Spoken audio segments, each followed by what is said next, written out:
Hey everybody, Mark Herman, aka LA Bengals fan on most of the major platforms. I'm joined here by superfan Riley Goldman, and Who this is dey? the Who Day.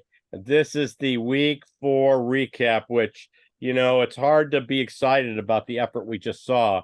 I have the halftime stats. I don't know if you have the game I stats have full game. pulled up. Okay, you got the full game. I got the halftime, but today we're going to do something different. We usually start with the negative and then do the positive. We're going to start with the positive, so we talk you guys in off the ledge. So we're going to do that.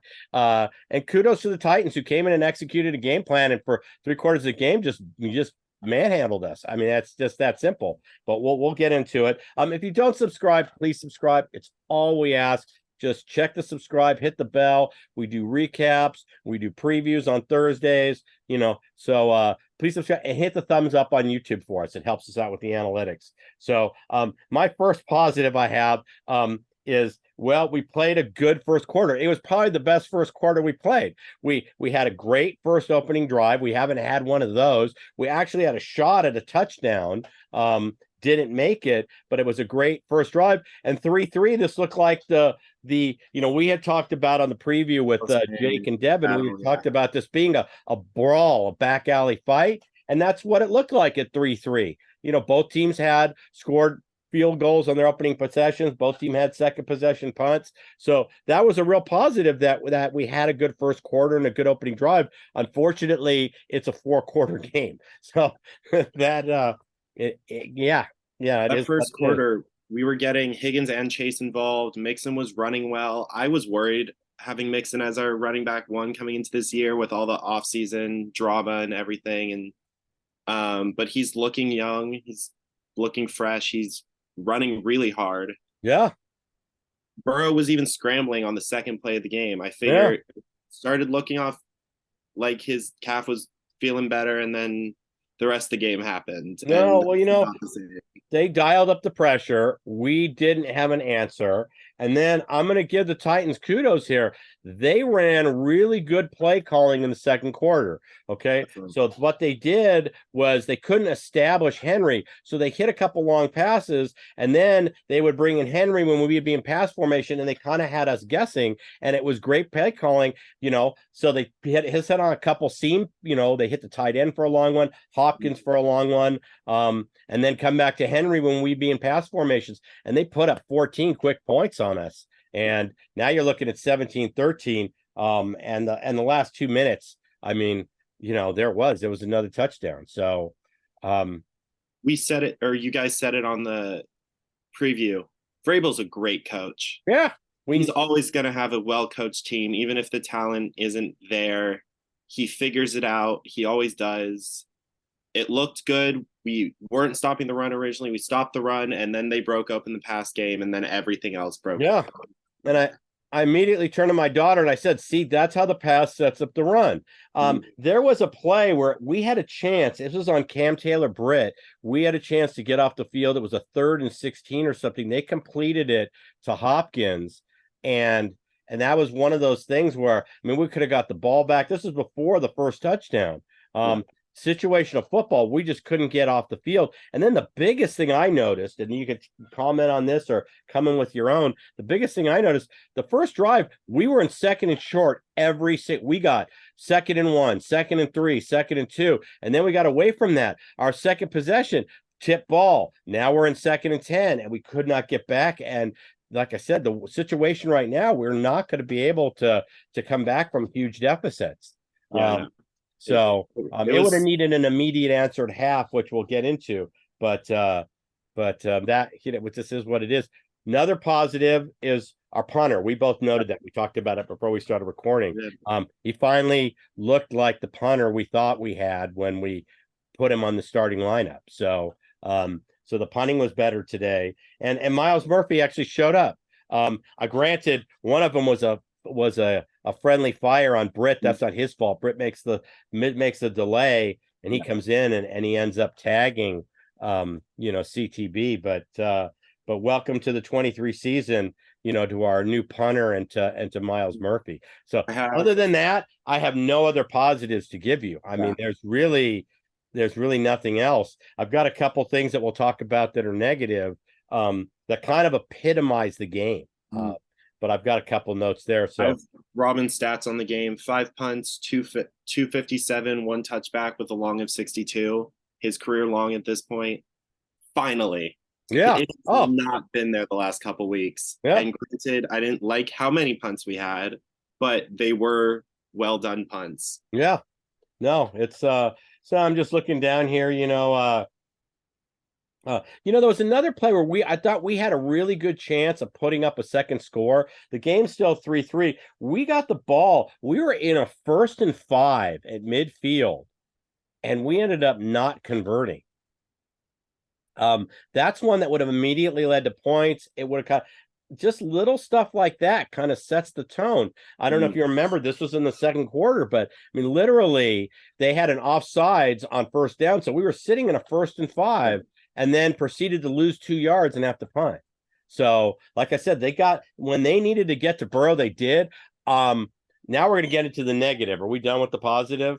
Because there's not going to be a lot of positive. I don't have any else. So yeah, me neither. So here, we Burrow held the ball too long. I mean, there were times I was counting. I was like 1, 2, 3. Why does he still have it? 4, and then he's clobbered. Or 1, 2. You need to get rid of it. He holds it. I just thought, and I don't know if that's the calf, if that's the secondary coverage, but I thought that Burrow held the ball way too long today. Yeah, I mean, he 20 for 30, 165, sacked 3 times. That's not the highest paid quarterback or highest paid player in the league type stats. Yeah, but even with an injury, that can't happen. I'll take ugly stats. We didn't have great stats in last week's game against the Rams. I'll take bad stats if that's the game plan and how we have to scrap out ugly wins. I know we didn't have a 3rd down conversion. I think they were 5 of 8 in that first half, but on 3rd downs. But I know they didn't have. Yeah, we were 0 for 5. They were 4 for 7, and then I think they made their next 2. They went 6 for 8 at one point, or 6 for 9. Were 2 for 9 on 3rd downs, and they were 8 for 13. Yeah, 8 for 13. But yeah, there was one really bad call which might have given us some chance to get back in this game. That phantom personal foul. I don't care if it was on Battle. I don't care if they're calling it on Nick Scott on the quarterback. Neither one was a penalty. Dean Blandino even said, hey, I don't see a personal foul anywhere in this play. That was a big thing. We would have got the ball back. And I know it only led to 3 points. And you can say, hey, they lost by all this. But that would have been getting the ball back with like 12 minutes left in the 3rd quarter. And you've held them. And now maybe you can answer, get back in the game. Instead, 7 minutes came off the clock because of that. I mean, it wasn't a penalty. We should have got the ball back. It was a 3rd and 16 or something, and they gave him a 1st down. And like I said, it's that kind of took any hope of us getting back in the game. So I'm not saying that's the sole reason we lost, because you look at the 3rd down conversion, you look at Vrabel's game plan. But if we had a chance to get back in the game, that kind of squashed it right there. Because now all of a sudden we get the ball for the first time. There's only 4 minutes left in the 3rd quarter. I mean, it was 7 more minutes off the clock. Yeah. Another missed call was they ended up ruling it an incomplete pass. That should have been a roughing the passer, some call. He came across high, hit Joe in the face. Some call should have been made there. I'm glad it was overturned to an incomplete pass than a fumble, because it was absolutely a throw.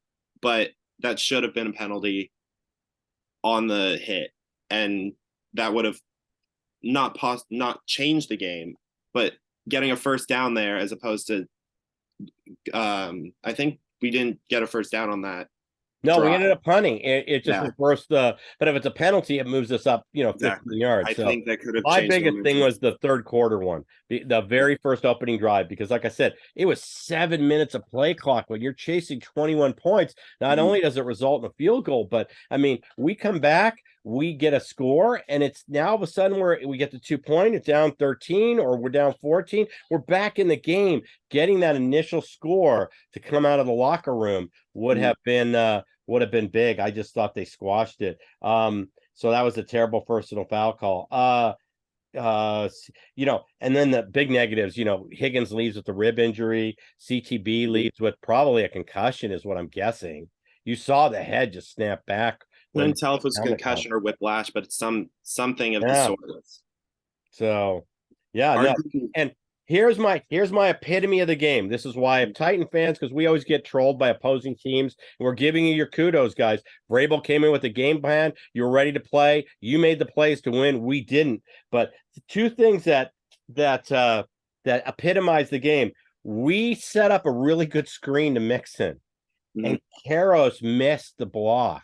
It was either Karros or Kappa missed their block. It was the only guy we needed to take out of the play. And then Mixon has 3 blockers coming up, and it's a big play. It was one of those where we held him to a punt and got the ball. We were at like the 10, but we did a really good job setting up a screen. And here's 2 of our stars, and I don't remember which one it is. Somebody could put it in the comments, whether it was Karros or Kappas, but I think it was 64, if memory serves. But like I said, it's one of those, and like I said, that epitomizes it. And then we had a chance to get the ball back in the third, even after we're down 27, and Logan Wilson misses an open field tackle, and we end up converting. It's like a 3rd and 7. We should be able to make the tackle quickly. And I just thought, I kind of looked at my daughter and I go, that epitomizes the game. I mean, our stars didn't come through with plays. Logan Wilson missing a tackle, Pratt with the penalty,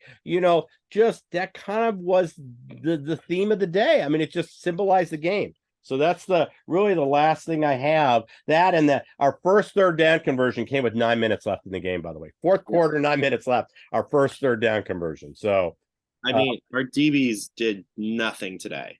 Right. Besides Dax's pick towards the end of the game, they did nothing. And it put all the pressure on our pass rushers, who I think had a relatively decent game given how long they were on the field for, having to keep Derrick Henry and Tyjae Spears in the backfield. But I think they had a decent game, but our DBs did nothing today. No. And we had Tannehill under duress a lot of the game. Yeah. He was hurried, but to Tannehill's credit, when he was hurried, he made the completion. We didn't. That's what I'm saying when I say they made the plays to win. We didn't. When you lose in golf, you always go, I didn't make the putts. I mean, you can get there and be looking at a birdie putt, but if you don't drop them, like I said, you have to make the plays. So we just didn't make the plays today. They did. Kudos to Vrabel. We knew it was going to be tough, and it's we're on to Arizona. That's all I can say. On to Arizona. So who's not a pushover? So this team, but now next week's looking like a must-win game, which I'm going to be at. So in terms of the recap, I don't know what's going to happen because both Heath and I are going to be at the game. So maybe something that I don't know, but we always put up recaps. Like I said, please subscribe if you don't subscribe. Next week's the one exception because I am traveling to that game, and so is Heath. But we'll try to do something, and if I do, you'll be in there. But we do previews on Thursday, so please log in. Check us out. We do the previews on Thursday during the Thursday night game. Any final comments on this? Because I just want to. This has got to go in the rearview mirror. Learn from it, but we have to move forward. I don't really have anything. Hopefully we can turn it around. That's as best as I can get. So, let me remind everybody, this same score, this is what the Titans lost by last week. And this is how they answered. We have to do the same thing in Arizona. I look for a tenacious defense next week. I don't think Logan Wilson misses tackles. I don't think Pratt gets the penalties. I expect, hopefully we have CTB, but I expect us to come out strong with Arizona. So if you don't subscribe, please subscribe. Have a great rest of your day. I will be pinning Riley's Twitter account to this tweet. So if you follow me on Twitter, please follow back on Riley. And like I said, please give us a thumbs up, and we'll be here for a recap on Thursday. Keep your heads up, everybody. Hoo day. Hoo day. Talk to you.